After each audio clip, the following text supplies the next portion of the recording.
Hello, I'm Marcus Brix with the CattleFax Closing Bell. Today's Closing Bell is sponsored by AGA, the American Gelbvieh Association.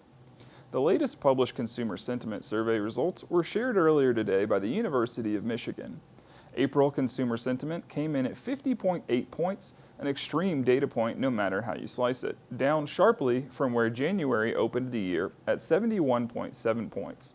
The Consumer Sentiment Index has dropped by an average of 11% versus the previous 3 months, the steepest decline ever recorded against the index, even compared to the abrupt fall in sentiment during the COVID shutdowns.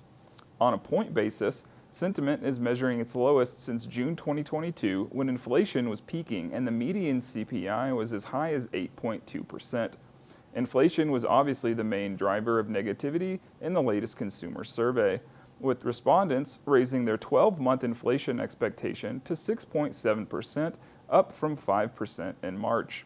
Worth noting, the consumer surveys were all collected prior to Wednesday, April 9th, before the Trump administration throttled back earlier tariff rate proposals on most countries.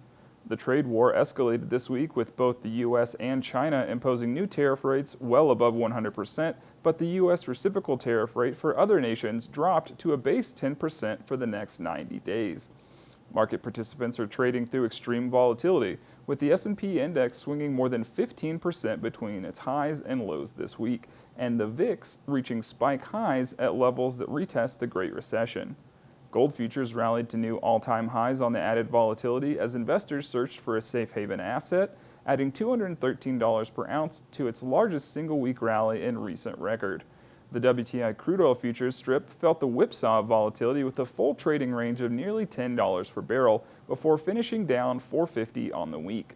Spot market live cattle futures finished this week up 92 cents in the April contract and higher by 60 cents in the June contract, which was a mild weekly change compared to the wide trading range, covering nearly 3% from high to low.